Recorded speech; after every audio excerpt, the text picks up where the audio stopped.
জামালিহা ওয়ালিদিনিহা ফাযফার বিযাতিদ-দ্বীন তারিবাত ইয়াদাকা মুত্তাফাকুন আলাইহি আও কামা ক্বালা আলাইহিস সালাতু ওয়াস সালাম। নবী করিম সাল্লাল্লাহু আলাইহি ওয়াসাল্লাম ইরশাদ করেন, একজন ব্যক্তি যখন বিবাহ করে তখন একটি মেয়ের চারটে দিক তাকায় সাধারণত বিবাহ করে। এক নম্বরে তুনকাহুল মারআতু লিআরবাইন লিমালিহা, এক নম্বরে তার সম্পদের দিক তাকায়, ওয়ালি হাসাবিহা তার বংশ দেখে, ওয়ালি জামালিহা তার সৌন্দর্য রূপ দেখেন, ওয়ালি দীনিহা এবং তার ধার্মিকতা দিনদারি দেখেন। হাদিসের শেষ অংশে আল্লাহর নবী বলেন, ফাযফার বিযাতিদ-দ্বীন তারিবাত ইয়াদাকা মুত্তাফাকুন আলাইহি। শেষে হাদিসের শেষ অংশে বলছেন, নবী বলেন যে দিনদারি, শেষে বলতেছেন দিনদারিকে প্রাধান্য দেবে। এক নম্বরে সম্পদ, দুই নম্বরে বংশ, তিন নম্বরে সৌন্দর্য, চার নম্বরে কি তার দিনদারি, সে ধার্মিক কিনা। শেষে বলতেছেন যে এই দিনদারিকেই কি করবে, প্রাধান্য দেবে। কিন্তু আমাদের ভিতরে সব থেকে সর্বপ্রথম একটা জিনিস দেখা যায়, ছেলের বাবা সর্বপ্রথম যে বলেন যে মেয়ের বাবার কি কি আছে বলে না। কিন্তু আলহামদুলিল্লাহ অনেক বাবা তো ভালো আছেন, কিন্তু ছেলে যখন প্রথমে যখন মেট্রিক পাস করে, এসএসসি পাস করে, তখন বাবা বল মাছের মতো ছোট্ট একটা হা করে। এরপরে যখন ছেলে ইন্টার পাস করে আসে, বেশ বড়, আরেকটু বড় ধরনের একটা হা করে। পরে যখন বিদেশ থেকে ডিগ্রি নিয়ে আসে, তখন হাঙ্গড় আছে না, হাঙ্গড় মাছ, ঠিক বড় একটা হা করে। বাবা বলে যে সম্পদ যখন আছে ভালোই হবে, আমার ছেলেকে একটা ফ্ল্যাট অথবা আবুধাবিতে চাকরি দিতে হবে, মোটরসাইকেল দিতে হবে, আপনার এসি দিতে হবে বাসায়, তারপরে ফার্নিচার দিতে হবে, মানে বাসার মাত্র ময়লা পালানো জুড়ি ছাড়া সব কিছু চায়।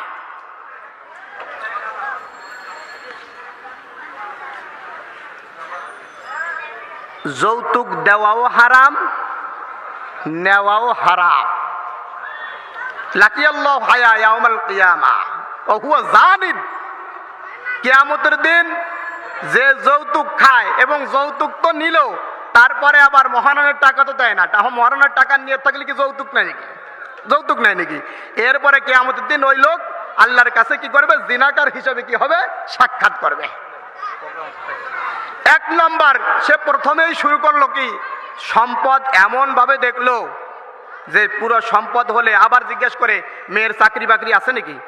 হ্যাঁ, মেয়ে তো একটা কোম্পানিতে চাকরি করে, 50,000 টাকার মতো মোটামুটি স্যালারি পায়। তখন মেয়ের বাবা ঘুরে আর বলে যে আমি একটু ম্যাডামের কাছ থেকে বাসার থেকে একটু অনুমতি নিয়ে আসি। ম্যাডাম বলে শুভ কাজে দেরি করে লাভ নাই। শোনার পরে শুভ কাজে দেরি করে কি নাই, লাভ নাই। কথা সুন্দর কিন্তু মতলব কি খারাপ। বলতেছে শুভ কাজে দেরি করে লাভ নাই। আসলে কি মেয়ে বিবাহ করতে চায় না সম্পদ বিবাহ করাতে চায়? ছেলেকে দিয়ে সম্পদ বিবাহ করাতে চায়। এক নম্বর মিস ফায়ার। দুই নম্বর ওয়ালি হাসাবিহা, যখন যুবকেরা একটা মেয়ের চেহারা দেখে, ওয়ালি হাসাবিহা তার বংশ দেখে অনেক সময় বিবাহ করা হয়। কারণ বংশের কথা বলা আছে, আল্লাহ রাসূলের জমানাও ছিল। বংশ ভালো হলে কি হয়, অনেক সময় দেখা যায় চরিত্র ভালো হয়, স্বভাব ভালো হয়, বংশের মেয়ে কি হয়, ভালো হয়, পরিবার ভালো হয়, এই জন্য কি বংশ দেখা হয়। তিন নম্বর ওয়ালি জামালিহা, সৌন্দর্যতা দেখে। বর্তমান ছেলেরা যা করতেছে, ছেলে কি দিনদার, মেয়ে কি দিনদার কিনা, মেয়ে ভদ্র কিনা, মেয়ে নামাজ আদায় করে কিনা, কোরআন তেলাওয়াত করে কিনা, কিছুই দেখে না। ছেলে শুধু মেয়ের চেহারা দেখলেই হয়েছে। কিন্তু আল্লাহ পাক রব্বুল আলামিন কি বলছেন, আল্লাহ নবী কি বলেন, ফাযফার বিযাতিদ-দ্বীন, মেয়ের চেহারা যেমন হোক তুমি দিনকে প্রাধান্য দেবে। কি করবে, দিনদারি, ধার্মিক কিনা সেটাকে প্রাধান্য দেবে। কিন্তু এটা মানুষ দেয় না, একদম পাগল হয়ে যায়। নবী শেষ অংশে বলছেন ফাযফার বিযাতিদ-দ্বীন, তাহলে তুমি দিনদারিকে প্রাধান্য দেবে চারটের ভিতরে। হ্যাঁ, মেয়ে দিনদার, বাবার সম্পদ আছে, ভালো কথা, কোনো অসুবিধা নাই। মেয়ে দিনদার, ভালো বংশের মেয়ে, কোনো অসুবিধা নাই, আরো ভালো।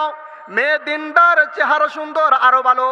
মেয়ে দিনদার আছে, এই তিনটাও আছে, কোনো অসুবিধা নাই, ভালো কথা। কিন্তু মেয়ে দিনদার কিন্তু চেহারা নাই, কোনো অসুবিধা নাই। মেয়ে দিনদার কিন্তু কি নাই, সম্পদ নাই, কোনো অসুবিধা নাই। মেয়ে দিনদার কিন্তু বংশ ভালো না, কোনো অসুবিধা নাই। কিন্তু এই তিনটা আছে, মেয়ে দিনদার না, তাহলে ফাজফার বিদাতিদ দিন তারিবা দিয়ে দেখা। তাহলে তুমি ময়লা আবর্জনার ভিতরে হাত দিবে এবং তোমার হাত ধুলিযুক্ত হয়ে যাবে। তুমি নাপাক জিনিসে হাত দেবে, তোমার জীবন ধ্বংস হয়ে যাবে। যে ঘরের স্ত্রী দিনদার, ওই ঘরটা হলো জান্নাতের টুকরা। আর যে ঘরের স্ত্রী নামাজ পড়ে না, কোরআন তেলাওয়াত করে না, শরীয়ত মোতাবেক চলে না, ওই ঘরটা হলো জাহান্নামের টুকরা। قال النبي صلى الله عليه وسلم الدنيا كلها متاع وخير متاع الدنيا المرأة الصالحة أو كما قال النبي عليه الصلاة والسلام। নবী বলেন দুনিয়াতে ঘর বাড়ি টাকা পয়সা যা কিছু আছে, গাড়ি বাড়ি সব কিছু ভোগের জিনিস, তবে সব থেকে উত্তম ভোগের জিনিস হলো নেককার স্ত্রী। স্ত্রী যদি সুন্দর হয় তাহলে সন্তানও কি হবে, ভালো হবে। মহিলারা হলো আল্লাহ পাক রব্বুল আলামিন মা বোনকে কেমন বানাইছেন, তারা হলো মানুষ তৈরি করার কি ডাইস। যদি ডাইস বেঁকা হয় তাহলে মালটাও কি বেঁকা বের হবে। ডাইস যদি সুন্দর হয় ফিনিশিং, মালটাও কি সুন্দর বের হবে। মেয়ে যদি ভালো হয় সন্তানও ভালো হবে, মেয়ে যদি বেপরদা হয় সন্তানও বেপরদা হবে।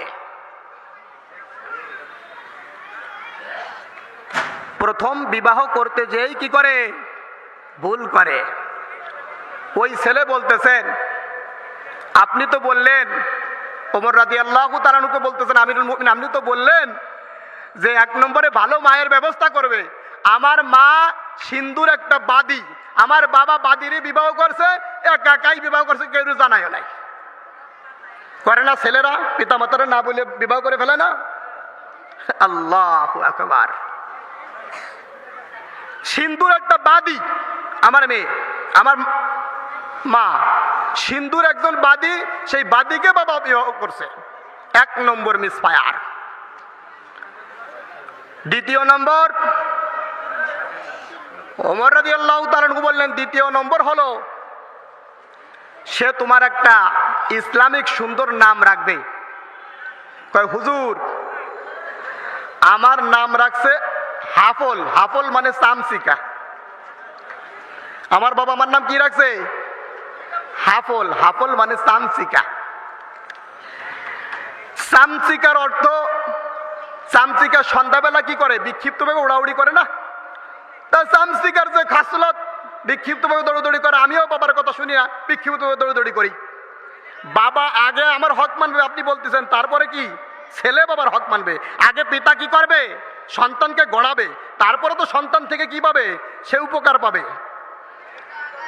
আমাদের ভিতরে ইসলামিক নাম, আল্লাহু আকবার, যত ডিজিটাল করা যায়।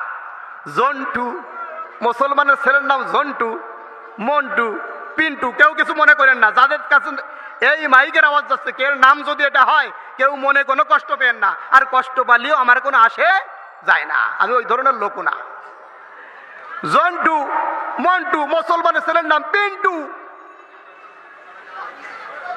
নিখিল, বিভিন্ন ধরনের নাম।